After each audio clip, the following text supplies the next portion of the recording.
নমস্কাৰ, মই মজিদ। বন্ধুসকল, পলকতে চাওঁ আহক আজি সন্ধিয়াৰ 7টা গুৰুত্বপূৰ্ণ খবৰ। প্ৰথমটো খবৰ, আজিৰ তাৰিখত কংগ্ৰেছ দল যথেষ্ট শক্তিশালী আৰু সবল হৈছে। অসমৰ ৰাইজে পৰিৱৰ্তন আৰু বিজেপিৰ পৰা পৰিত্ৰাণ বিচাৰিছে। ৰাজ্যত এতিয়া বিজেপি চৰকাৰৰ অপশাসন চলিছে। বিজেপি চৰকাৰ আৰু মুখ্যমন্ত্ৰীৰ বিৰুদ্ধে এইদৰে পুনৰ সৰব হৈ পৰিছে APCCৰ সভাপতি গৌৰৱ গগৈ। আজিৰ তাৰিখত কংগ্ৰেছ দল যথেষ্ট শক্তিশালী আৰু সবল হৈছে। অসমৰ ৰাইজে পৰিৱৰ্তন বিচাৰিছে, বিজেপিৰ পৰা পৰিত্ৰাণ বিচাৰিছে। সমগ্ৰ ৰাজ্যত এতিয়া বিজেপি চৰকাৰৰ অপশাসন চলিছে। বিজেপি চৰকাৰ আৰু মুখ্যমন্ত্ৰীৰ বিৰুদ্ধে পুনৰ এইদৰে সৰব হৈ পৰিছে APCCৰ সভাপতি গৌৰৱ গগৈ। গৌৰৱ গগৈয়ে এই সন্দৰ্ভত কয় যে সকলো চৰকাৰী কৰ্মচাৰীয়ে বিজেপি চৰকাৰৰ দমনৰ সন্মুখীন হৈছে। কংগ্ৰেছৰ জৰিয়তে ৰাইজে 2026ত বিজেপি মুক্ত অসম গঢ়িব বিচাৰিছে। উল্লেখযোগ্য যে শনিবাৰে অসম প্ৰদেশ কংগ্ৰেছৰ পৰিৱৰ্তন যাত্ৰা কাৰ্যসূচীত সৃষ্টি হৈছিল উত্তপ্ত পৰিস্থিতিৰ।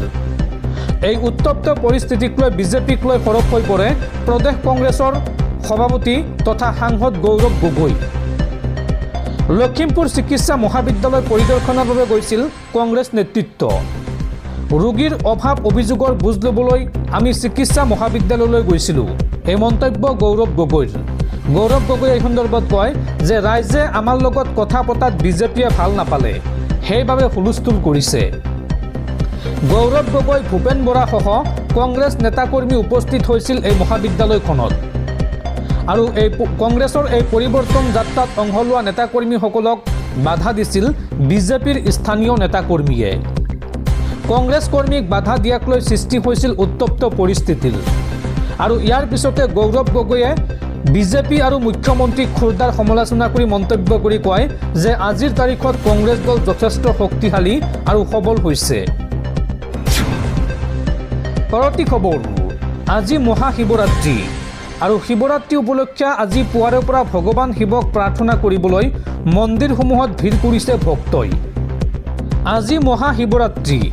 প্ৰতি বছৰে ফাগুন মাহৰ কৃষ্ণপক্ষৰ চতুৰ্দশী দিনা উদযাপন কৰা হয় মহাশিৱৰাত্ৰি। শিৱৰাত্ৰি উপলক্ষে পুৱাৰে পৰা ভগৱান শিৱক প্ৰাৰ্থনা কৰিবলৈ মন্দিৰসমূহত ভিৰ কৰিছে ভক্তই। আজিৰ দিনটোত শিৱ পৰিয়ালৰ উপাসনা গোটেই দিনে নিশাই পূজা অৰ্চনা কৰা হয়। বিশ্বাস অনুসৰি মহাশিৱৰাত্ৰিৰ দিনা উপবাস আৰু শিৱক উপাসনা কৰিলে সকলো ইচ্ছা পূৰণ হয় আৰু পৰিত্ৰাণ প্ৰাপ্ত হয়। অন্য বছৰৰ দৰে এইবুলিও দুদিনীয়াকৈ আয়োজন কৰিছে মহাশিৱৰাত্ৰি পূজা। ৰাতিপুৱাৰ পৰা হাজাৰ হাজাৰ ভক্তৰ সমাগম ঘটিছে মন্দিৰত। সকলো ভক্তই মনৰ বাঞ্ছা পূৰণৰ বাবে নাৰিকলী মন্দিৰত আহি চাকি বন্তি ধূপ নৈবদ্য আগবঢ়ায়। সকলো ভক্তই মনত আশা লৈ আহে যে এই মন্দিৰত চাকি বন্তি জ্বলালে সকলো আশা পূৰণ হয়।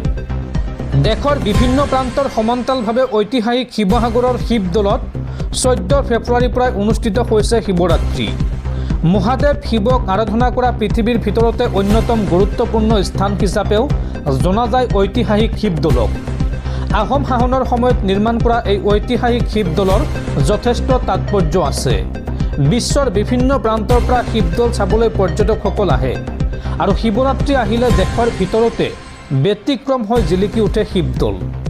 এইকেইটা দিনত লাখ লাখ ভক্তই ভিৰ কৰিব শিৱদৌলত। বিগত সময়ৰ দৰে এইবাৰৰ 14 ফেব্ৰুৱাৰীৰ পৰা 18 ফেব্ৰুৱাৰীলৈকে 5 দিনীয়াকৈ মহাশিৱৰাত্ৰিৰ আয়োজন কৰা হৈছে।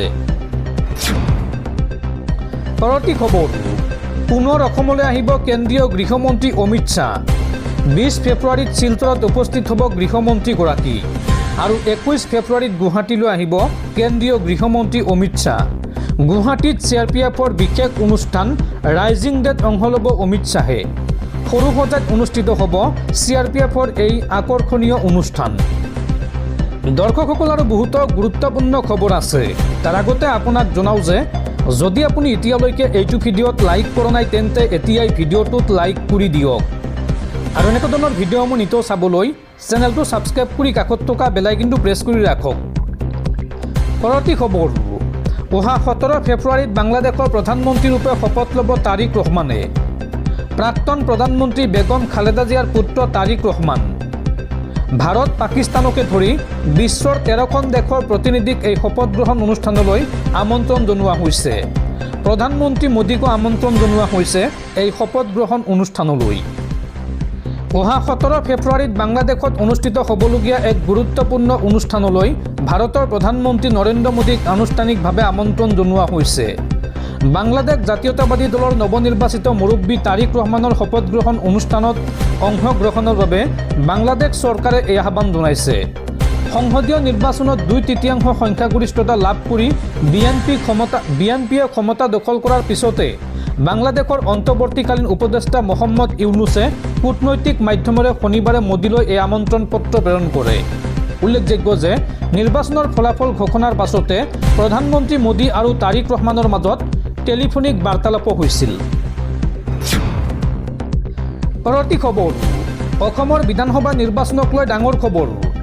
এইবাৰ মুছলমান ভোটাৰ খণ্ড বিখণ্ড হ'ব, যাৰ বাবে লাভ হ'ব বিজেপিৰ।